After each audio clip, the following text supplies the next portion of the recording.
सच के साथ। नमस्कार, सिटी वाराणसी लाइव में आप सभी का स्वागत है। मैं हूं अमित मिश्रा। आइए देखते हैं आज की खास खबरें। जौहरीपुर थाना क्षेत्र के बिरनाथीपुर गांव में आधी रात सिगरेट नहीं देने पर बदमाशों ने दुकानदार को मारी गोली, हुई मौत। वाराणसी और अन्य स्थानों से मोटरसाइकिल चोरी कर बेचने वाले 2 अभियुक्तों को सिगरा पुलिस ने दबोचा, 9 मोटरसाइकिलें बरामद। केंद्रीय संचार ब्यूरो की ओर से जीजीआईसी में हुआ जन जागरूकता कार्यक्रम, गोद भराई, अन्नप्राशन सहित हुए विविध आयोजन। और महामना मालवी गंगा शोध केंद्र बीएचयू को खोलने हेतु पीएम के संसदीय जनसंपर्क कार्यालय का किया गया घेराव। और अब समाचार विस्तार से। विकसित भारत की अर्थव्यवस्था में फेरी पटरी ठेला व्यवसायियों का योगदान विषयक राष्ट्रीय सम्मेलन का आयोजन हुआ। राष्ट्रीय फेरी पटरी ठेला व्यवसायी द्वारा शुक्रवार को परेड कोठी स्थित एक होटल में विकसित भारत की अर्थव्यवस्था में फेरी पटरी ठेला व्यवसायियों का योगदान विषय पर राष्ट्रीय सम्मेलन आयोजित हुआ। सम्मेलन में मुख्य अतिथि दक्षिणी विधायक डॉक्टर नीलकंठ तिवारी ने कहा कि फेरी पटरी ठेला व्यवसायी भारतीय अर्थव्यवस्था के असंगठित क्षेत्र का हिस्सा होते हैं। देश की कुल कार्यबल का एक बड़ा हिस्सा इसी असंगठित क्षेत्र में कार्यरत है, अर्थात इस वर्ग का सशक्तिकरण पूरी अर्थव्यवस्था के सशक्तिकरण के बराबर है और राष्ट्रीय फेरी पटरी ठेला व्यवसायी संगठन का राष्ट्रीयकरण होने से पूरे देश की अर्थव्यवस्था व फेरी पटरी ठेला व्यवसायियों को संबल मिलेगा।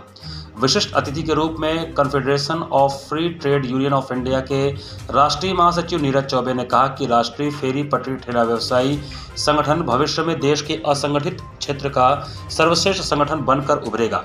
जिस संगठन के पास देश के 28 राज्यों में से 21 राज्यों में इतना कुशल नेतृत्व और वहां के फेरी पटरी ठेला व्यवसायियों का समर्थन हो, उस संगठन व उससे जुड़े लोगों का भविष्य काफी उज्जवल होगा। राष्ट्रीय सम्मेलन में 21 राज्यों के फेरी पटरी ठेला व्यवसायी के पदाधिकारीगण और प्रतिनिधिगण उपस्थित हुए, जिनमें प्रमुख रूप से संजय चोपड़ा हरिद्वार से, अनवर शेट्टी कर्नाटक से, प्रीतम सिंह उड़ीसा से, आलोक पांडे छत्तीसगढ़ से, सागर यादव नई दिल्ली से, भोपाल सिंह मध्य प्रदेश जबलपुर से, सतीश गौड़ तेलंगाना से, आदिल जमशेदपुर झारखंड से, गुलाम झारखंड से, सत्यनारायण कानपुर से, गणेश प्रसाद गुप्ता प्रयागराज से, लीलावती पांडे प्रयागराज से, आभा चतुर्वेदी कानपुर से, सभी ने सहमति से यह घोषणा किया कि राष्ट्रीय फेरी पटरी ठेला व्यवसायी संगठन अब संपूर्ण देश में कार्य करेगा और यह राष्ट्रीय सम्मेलन हर वर्ष भिन्न भिन्न राज्यों में आयोजित होगा। कार्यक्रम में रामचंद्र प्रजापति, चंदन शाह, अस्पताली सोनकर, मनोज गुप्ता, प्रेमचंद पांडे, सुभाष भारद्वाज, अर्चना चंदवानी समेत सैकड़ों पदाधिकारीगण एवं पत्र विक्रेतागण उपस्थित रहे। अर्थव्यवस्था जिस टॉपिक पे आज ये संगोष्ठी आयोजित की गई है, आप देखते होंगे कि अर्थव्यवस्था में सबसे महत्वपूर्ण योगदान हमारे समाज में ठेला पटरी व्यापारियों का होता है, लेकिन लगातार इस समाज के लोगों को नज़रअंदाज किया गया है। उन समाज के लोगों को सामाजिक प्राथमिकता से दूर रखा गया। आज हम 21 राज्यों के लोगों ने इस राष्ट्रीय संगठन के बैनर तले अपनी आवाज़ को बुलंद किया है। निश्चित रूप से आगामी समय में पथ विक्रेता अधिनियम 2014 जो है, उसके इम्प्लीमेंट के लिए हर राज्य, हर प्रांत और पूरे देश के 5 लाख रेहड़ी पटरी व्यापारी सड़कों पर उतर के अपने हक और अधिकार की भी लड़ाई लड़ने का काम करेंगे। बीएचयू प्रशासन की अनियमितता से बंद महामना मालवी गंगा शोध केंद्र को पुनः संचालित कराने हेतु गंगा मित्रों ने प्रधानमंत्री कार्यालय का घेराव कर ज्ञापन सौंपा। शुक्रवार गंगा मित्र धर्मेंद्र कुमार पटेल के नेतृत्व में करीब 100 गंगा मित्रों द्वारा बीएचयू प्रशासन की अनियमितता से बंद महामना मालवी गंगा शोध केंद्र को पुनः संचालित कराने हेतु प्रधानमंत्री कार्यालय वाराणसी का घेराव किया गया और उनके प्रशासनिक अधिकारी को ज्ञापन सौंपा गया। इसी संदर्भ में गोधाम चौराहे पर बड़ी संख्या में धर्मेंद्र कुमार पटेल के नेतृत्व में गंगा मित्रों ने संसदीय कार्यालय की ओर नारा लगाते हुए आगे बढ़ने का प्रयास किया। जैसे ही गंगा मित्रों की टीम चौराहा पार करके कार्यालय की ओर बढ़ रही थी, वहां पर पहले से ही उपस्थित करीब 200 पुलिसकर्मियों एवं उनके अधिकारी गणों द्वारा गंगा मित्रों को रोक दिया गया। गंगा मित्रों ने वहीं पर नारेबाजी शुरू कर दी। प्रशासन द्वारा काफी समझाने के बाद गंगा मित्रों ने शांतिपूर्ण तरीके से प्रशासनिक अधिकारियों को अपना ज्ञापन सौंपा। अधिकारियों ने आश्वासन दिया कि हम आपकी बात प्रधानमंत्री कार्यालय तक जरूर पहुंचाएंगे। इस अवसर पर गंगा मित्र कोऑर्डिनेटर सी शेखर, वैभव पांडे, धर्मेंद्र राय, सुधांशु, बीनू पटेल, श्वेता, काजल, संगमित्रा, लकी रॉय, खुशबू, निकिता, राजकुमार आंचल, कमलेश, अजीत, संदीप, राजभर, रूपा पटेल, कुमारी शीनू, चंद्रेश, रविंद्र, सूरज, विनोद आदि गंगा मित्र उपस्थित। हम लोग पीएमओ ऑफिस इसलिए आए हैं कि अभी पिछले 24 अगस्त को जो हमारा जो महामना मालवीय गंगा शोध केंद्र जो कंटिन्यू लगातार चल रहा था 6 सालों से, उसे बंद करने का जो डीसी साहब ने आह्वान कर दिया है, नोटिस जारी कर दिया है, उसके उपलक्ष्य हम लोग विज्ञप्ति वहाँ पे आपको ज्ञापन देने गए थे। हमारे गंगा मित्रों की जो टीम देख सकते हैं पीछे हैं, हम लोग गए थे वहाँ पे ज्ञापन दिए भी हैं और वहाँ पे जो पीएमओ ऑफिस में लोग थे उनको दिए हम लोग हैं। क्या बोले वो? इसको आगे बढ़ाने के लिए बात कहे हैं लोग, क्योंकि हम लोग यहाँ भी जब वीसी साहब जब यहाँ पे दिए थे आवाज़ पे, तो वहाँ भी लोग बोले थे, आश्वासन दिए थे, लेकिन वहाँ भी बोले हैं कि आपकी बातें आगे तक माननीय प्रधानमंत्री जी जरूर पहुँचाई जाएगी और पूरा विश्वास दिलाए, कमेटी बनाकर इसकी जाँच भी होगी। शुक्रवार को पोषण माह पर राजकीय बालिका इंटर कॉलेज में जन जागरूकता कार्यक्रम आयोजित किया गया। केंद्रीय संचार ब्यूरो, सूचना और प्रसारण मंत्रालय, भारत सरकार वाराणसी द्वारा राजकीय बालिका इंटर कॉलेज वाराणसी में शुक्रवार को पोषण माह पर आयोजित जन जागरूकता कार्यक्रम आयोजित हुआ, जिसके मुख्य अतिथि विधान परिषद उत्तर प्रदेश के सदस्य धर्मेंद्र सिंह ने कहा कि स्वस्थ, सुपोषित और सुरक्षित मातृत्व एक सफल और सुदृढ़ समाज की पहली सीढ़ी है। आंगनबाड़ी दीदी न केवल पोषण का ध्यान रखती हैं, बल्कि प्रारंभिक बाल्यावस्था, देखभाल एवं शिक्षा के अंतर्गत बच्चों के जीवन की पहली शिक्षिकाएं भी बनती हैं। अपने समर्पण से आंगनबाड़ी दीदियां देश के बच्चों के भविष्य को संवारने में अहम भूमिका निभा रही हैं। महिलाओं का स्वास्थ्य ही समाज की समृद्धि की कुंजी है। जब महिलाएं स्वस्थ रहेंगी तब वह अपने सभी भूमिकाओं में सशक्त होकर परिवार और राष्ट्र को सशक्त बनाएंगी। उन्होंने बनारस की कला और संस्कृति पर चर्चा करते हुए कहा कि लोक कला संचार का एक सशक्त माध्यम है। आज का जन जागरूकता कार्यक्रम छात्राओं के लिए बहुउपयोगी है। सीडीपीओ आर एन सिंह ने कहा कि मिशन पोषण 2.0 का उद्देश्य है कि हर महिला को सही पोषण की जानकारी मिले, ताकि वह घर, परिवार और समाज में अपने योगदान को और प्रभावशाली बना सके। उन्होंने कहा कि प्रधानमंत्री का कुपोषण मुक्त भारत का सपना जन जन के सहयोग से ही साकार होगा। पोषण अभियान को जन आंदोलन बनाने के लिए सभी आगे आएं, जिससे विकसित भारत का लक्ष्य पूरा हो सके। प्रिंसिपल डॉक्टर निशा यादव एक पेड़ मां के नाम अभियान पर चर्चा करते हुए कहा कि बच्चों को प्रकृति से जोड़कर और पर्यावरण सुरक्षा के प्रति जागरूक बनाकर ही हम आने वाली पीढ़ियों के लिए स्वच्छ, सुरक्षित और प्रदूषण मुक्त समाज की कल्पना कर सकते हैं। उन्होंने कहा कि महिलाओं का सशक्तिकरण और उनका आर्थिक विकास सशक्त, समृद्ध और विकसित भारत के निर्माण में अहम भूमिका निभाएगा। डॉक्टर रचना श्रीवास्तव ने कहा कि प्रधानमंत्री नरेंद्र मोदी ने वर्ष 2018 में पोषण अभियान को एक जन आंदोलन बनाने के लिए सितंबर माह 1 से 30 तक पोषण माह के रूप में मनाने के लिए देशव्यापी पोषण माह अभियान शुरू किया था। देश इस वर्ष 7वां पोषण माह मना रहा है।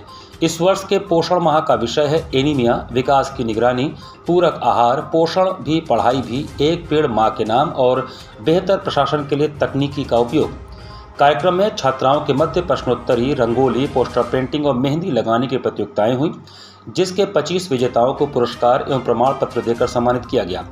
आईसीडीएस के स्टॉल से पोषण युक्त खाद्य वस्तुओं का प्रदर्शन किया गया। 3 बच्चों को मुख्य अतिथि ने अन्नप्राशन एवं 3 गर्भवती महिलाओं की गोद भराई की गई। 1 बच्चे का जन्मदिन मनाया गया।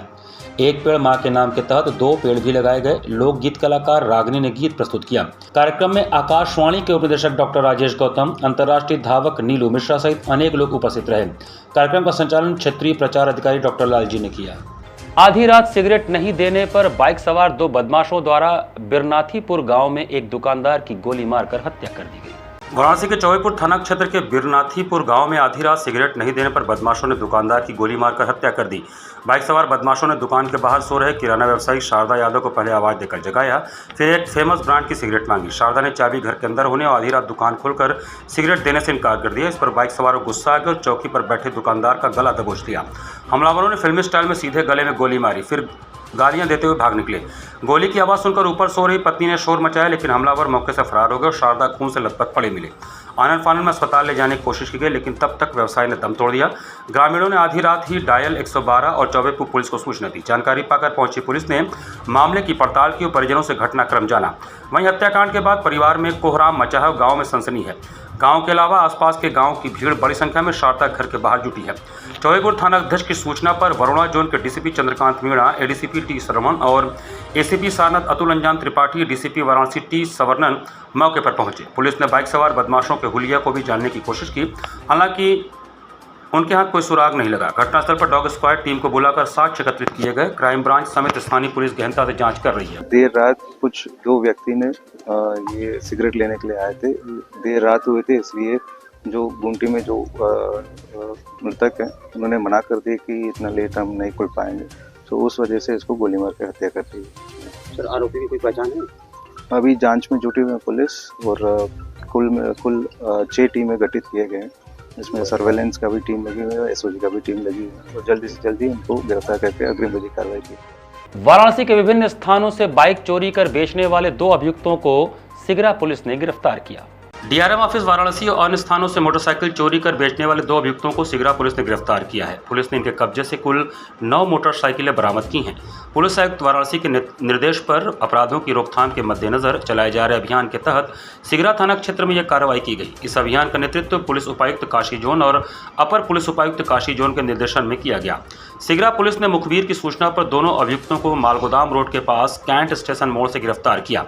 गिरफ्तार अभियुक्तों की पहचान 33 वर्षीय रुपेश शुक्ला निवासी घुरघुरी तालाब लखनऊ वर्तमान में भुलनपुर वाराणसी और 30 वर्षीय आशीष कुमार गुप्ता उर्फ सोनू निवासी पांडेपुर वाराणसी के रूप में हुई है। इन दोनों के कब्जे से चोरी की 9 मोटरसाइकिलें बरामद की गई। सिगरा थाना क्षेत्र के डीआरएम ऑफिस और अन्य स्थानों से मोटरसाइकिल चोरी के कई मामले दर्ज थे। पुलिस ने 6 ज्ञात और 3 अज्ञात चोरी के मामलों की जांच के दौरान इन दोनों अभियुक्तों को गिरफ्तार किया। इनके द्वारा चोरी की गई बाइक आसपास के जिलों में बेच दी जाती थी। पुलिस पूछताछ में अभियुक्त रुपेश शुक्ला ने बताया कि वह भाड़े की गाड़ी चलाता था, लेकिन उसकी कमाई से उसकी जीवन शैली की जरूरतें पूरी नहीं हो पाती थी, इसलिए उसने अपने साथी आशीष कुमार गुप्ता उर्फ सोनू के साथ मिलकर मोटरसाइकिलें चुराना शुरू कर दिया। चोरी की गई मोटरसाइकिलों को वे छिपाकर रखते थे और मौका पाकर वाहन में लादकर आसपास के जिलों में बेच देते थे। इससे मिलने वाले पैसों से वे अपनी शान और शौकत पूरी करते थे। पुलिस ने आवश्यक विधिक कार्रवाई करते हुए अभियुक्तों को जेल भेज दिया है और मामले की आगे की जांच जारी है। पिछले कुछ समय से लगातार बाइक चोरी की शिकायतें मिल रही थी। इस साल कई मुकदमे लिखे भी गए थे। मुखबिर की सूचना पे एक व्यक्ति पकड़ा गया। उसके बाद उसने पूरी कहानी बताई। एक व्यक्ति और उसके साथ इसमें शामिल था। दोनों ने मिलकर कुल 9 बाइकें बरामद हुई उनके कब्जे से, जिसमें 6 पे पूर्व से ही मुकदमा पंजीकृत था, 3 अज्ञात में हैं। तो कुल मिला के 9 बाइकें इन दोनों से हमें बरामद हुई हैं। तो सर ये कैसे काम कर रहे थे? 2 ही लोग काम करते थे या और लोग भी इनके साथ शामिल थे? नहीं, ये 2 ही मिल के काम करते थे। बेसिकली इसी साल इन दोनों ने एक साथ काम शुरू किया था।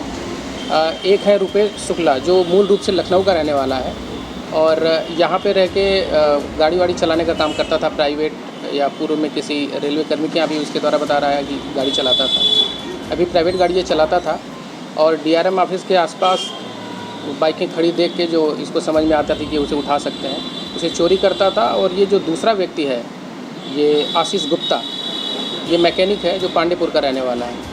तो साठगांठ से दोनों बाइकें अपने पास रखते थे और इसी फिराक में थे कि अच्छा दाम मिले तो इन्हें बेचें या पार्ट्स उसके बेचें। तो दोनों मिल के साठगांठ करके ये कर रहे हैं। एकीकृत बागवानी विकास मिशन के अंतर्गत बागवानी फसलों के प्रोत्साहन हेतु जागरूकता कार्यशाला का आयोजन किया गया। कृषक उत्पादक संगठन एवं औद्योगिक विपणन सहकारी समिति लिमिटेड टिकरी के परिसर में एकीकृत बागवानी विकास मिशन राष्ट्रीय बागवानी मिशन के अंतर्गत बागवानी फसलों के प्रोत्साहन हेतु जागरूकता कार्यशाला का आयोजन किया गया। इस कार्यशाला के प्रायोजक हाफेड रहे, जिसमें कुल 150 किसानों ने सक्रिय रूप से प्रतिभाग किया। कार्यक्रम के मुख्य अतिथि हाफेड के प्रबंध निदेशक अंजनी कुमार श्रीवास्तव थे। विशेष अतिथियों में आईएफएस अधिकारी रवि जी, कृषि विभाग के उप निदेशक डॉक्टर अखिलेश कुमार, जिला उद्यान अधिकारी सुभाष कुमार, केवीके के प्रमुख डॉक्टर नवीन, आईआईवीआर के प्रधान वैज्ञानिक डॉक्टर डीआर भारद्वाज, केवीके के वैज्ञानिक डॉक्टर मनीष पांडे और डॉक्टर प्रतीक्षा सिंह, वरिष्ठ उद्यान निरीक्षक जेके सिंह, हाफेड के नोडल अधिकारी एसके सुमन, हाफेड के श्री प्रवीण कुमार, नमामि गंगे से अखिलेश कुमार, कृषक उत्पादक संगठन के निदेशक अनिल कुमार सिंह, अध्यक्ष अमित सिंह और सीईओ तुषार कांत प्रमुख रूप से उपस्थित थे। कार्यशाला की शुरुआत मुख्य अतिथि व विशिष्ट अतिथियों के पुष्प गुच्छ द्वारा अभिनंदन से किया गया। इस दौरान किसानों को बागवानी फसलों के महत्व और उनकी आर्थिक संभावनाओं के बारे में विस्तार से जानकारी दी गई। साथ ही बागवानी के क्षेत्र में उन्नत तकनीकों और उनके व्यावसायिक लाभों पर चर्चा की गई। किसानों ने इस जागरूकता कार्यक्रम में बढ़ चढ़कर हिस्सा लिया और बागवानी फसलों को अपनाने के प्रति उत्साह दिखाया। कार्यक्रम के अंत में मुख्य अतिथि अंजनी कुमार श्रीवास्तव ने किसानों को बागवानी क्षेत्र में सरकार की योजनाओं और सहायता के बारे में बताया और हाफेड के माध्यम से किसानों को और अधिक समर्थन देने का आश्वासन दिया। किसानों को ये पता चलेगा कि सरकार द्वारा कौन कौन सी स्कीम चलाई जा रही है। बहुत स्कीम होती हैं, चलती हैं, उसके बारे में उनको ज्ञात ही नहीं होता है। तो इसलिए सरकार ने ये कहा कि जो हमारी योजनाएं हैं उनको जन जन तक पहुंचाया जाए, अपने किसानों को पहुंचाया जाए, जिससे किसान उससे ज़्यादा से ज़्यादा लाभान्वित हों और हमें उम्मीद है कि इस तरह के आयोजन में आप स्वयं देख रहे हैं कि कितने किसान आए हैं और उत्साह देखिए कि किसानों का कितना अच्छा है, जो हमारे बोल रहे हैं अधिकारीगण उनसे कितना अच्छा इंटरेक्शन हो रहा है और किसानों में ये उत्साह है और निश्चित ये कार्यक्रम बहुत ही अच्छा सफल होगा और किसानों को इसका निश्चित लाभ मिलेगा। और हमें ये उम्मीद है कि इसके उपरांत जो हमारी राज्य सरकार की योजनाएं हैं उसका ज़्यादा से ज़्यादा लाभ किसानों को प्राप्त होगा। यहाँ पर वक्त चला छोटे से ब्रेक का, बने रहिए सिटी वाराणसी लाइव के साथ। वाराणसी लाइव, सच के साथ।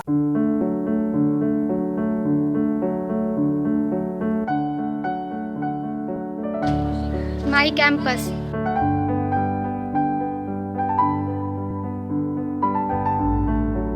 माई classroom, my library,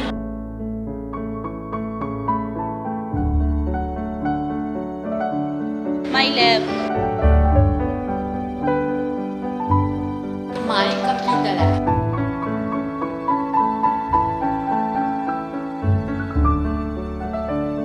this is our playground.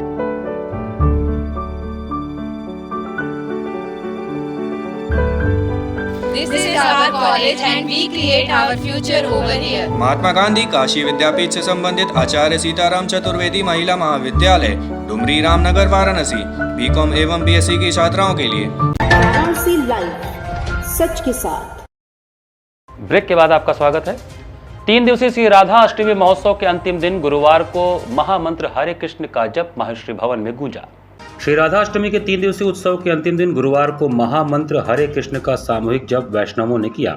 Mahmoorganj स्थित माहेश्वरी भवन में जुटे सैकड़ों भक्तों ने विभोर होकर हरे कृष्ण का जप करने के बाद हरिनाम संकीर्तन किया। इसके उपरांत तुलसी महारानी की आरती, मोर यही अभिलाषा, विलास कुंज दियो वास में धर्मोत्सव को विस्तार दिया गया। संजय प्रभु के नेतृत्व में प्रियंवदा, प्रियंका, अनिता, अनंग, मंजरी देवी ने भावपूर्ण गायन किया। श्री हरिराम संकीर्तन के प्रणेता चैतन्य महाप्रभु की आरती गोपी प्रभु जी तथा अर्चन पुजारी संजय प्रभु ने किया। नृसिंह वंदना सरस्वती ने किया। राधा गोविंद देव, भगवान जगन्नाथ, बलभद्र जी, सुभद्रा जी, चैतन्य महाप्रभु तथा श्रील प्रभुपाद के तैलचित्रों का श्रृंगार किया गया। हरे कृष्ण महामंत्र की महिमा तथा श्रीमद् भगवद गीता के महात्म्य पर परिचर्चा हुआ। दूसरे सत्र में वंदना डांस एकेडमी की छात्राओं के मनोहारी नाट्य मंचन प्रदर्शित हुआ। इस अवसर पर भंडारे का आयोजन किया गया, जिसमें 5000 से अधिक भक्तों ने प्रसाद ग्रहण किया।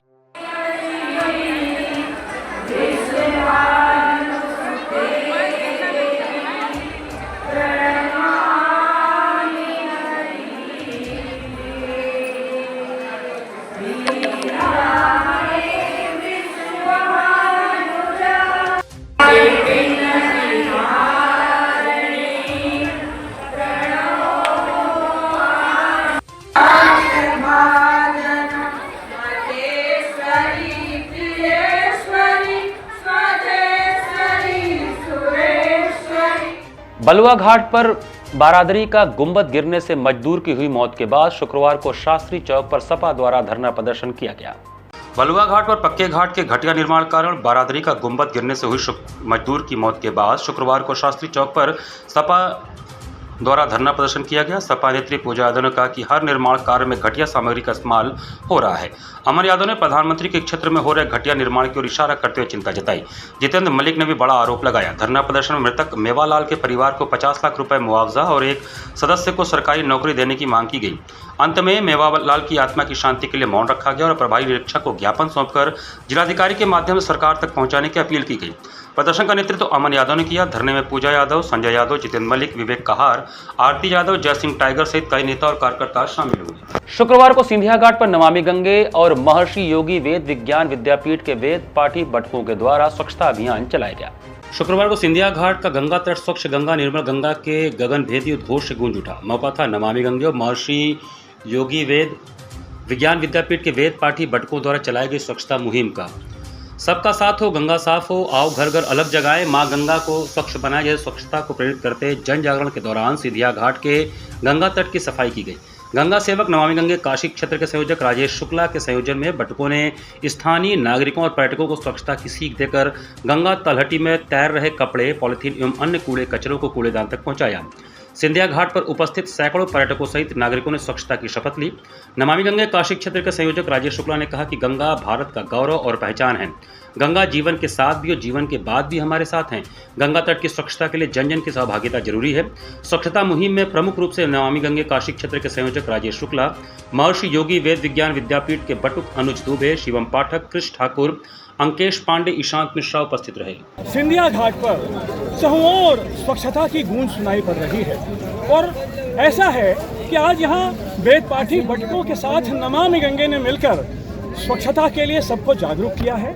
यहाँ सैकड़ों की संख्या में पर्यटकों को, साथ ही जो स्थानीय नागरिक हैं, जो यहाँ पंडा पुरोहित बंधु हैं और साथ ही जो स्वच्छता कर्मचारी हैं, सबको स्वच्छता के लिए निवेदन करते हुए ये आग्रह किया है कि हम काशीवासी और देशवासी, जो गंगा हमारी सनातनी संस्कृति की आत्मा है, उन गंगा मैया के तट पर स्वच्छता बनाए रखें और सब साथ में यह कार्य करें। जन सहभागिता माँ गंगा की स्वच्छता के लिए अति आवश्यक है। अपना घर सामाजिक संस्था द्वारा सड़कों पर दर दर भटकने वाले भिखारियों को आत्मनिर्भर बनाने का गुण सिखाया जा रहा है। सड़कों पर दर दर भटकने वाले भिखारी अब काशी में प्रभु जी बन गए और बाकायदा आत्मनिर्भर बनने का गुण सीख रहे हैं। यही नहीं, इस नए हुनर के जरिए वह अपना जीविकोपार्जन भी कर रहे हैं। जी हाँ, सही सुना आपने, धर्मनगरी काशी में अलग अलग चौराहे पर जो भीख मांगकर अपने जीवन को बिताते थे, अब वह सम्मान के साथ हुनर के जरिए अपनी नई पहचान बना रहे हैं, जिनमें उनके साथ काशी के डॉक्टर निरंजन दे रहे हैं। बता दें कि डॉक्टर निरंजन अपना घर नाम की संस्था का संचालन करते हैं, जहां पर हजारों की संख्या में सड़क किनारे घूमने व भिक्षा मांगने वाले बेसहारा भिखारियों को शरण दी जाती है।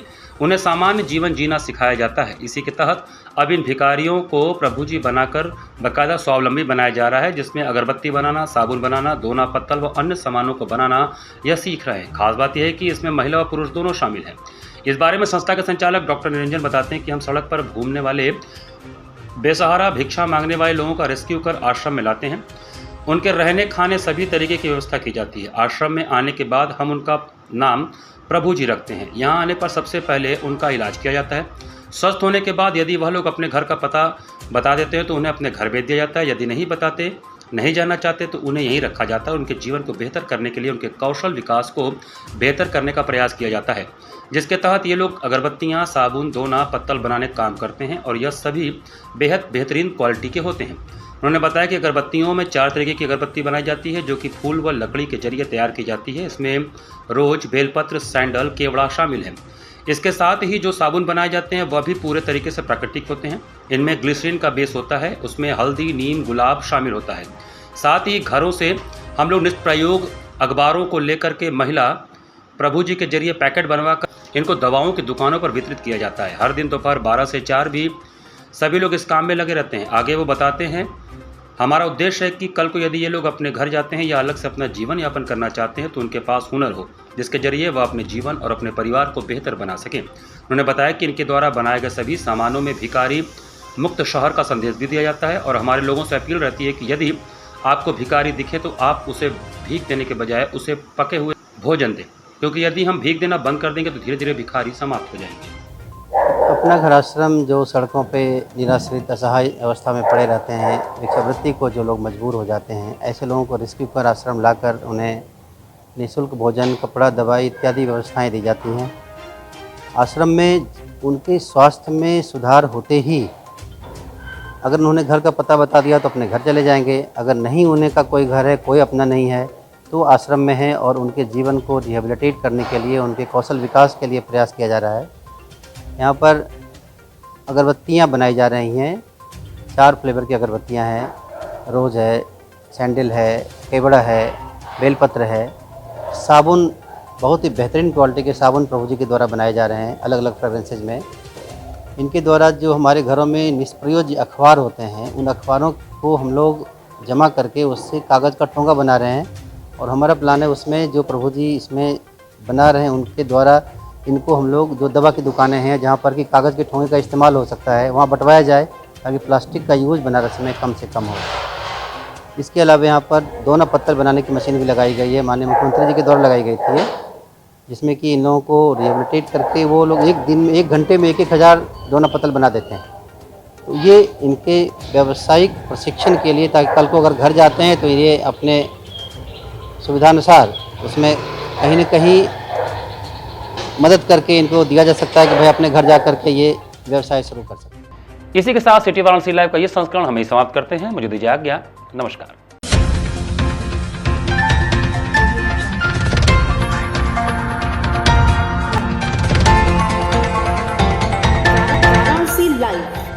सच के साथ।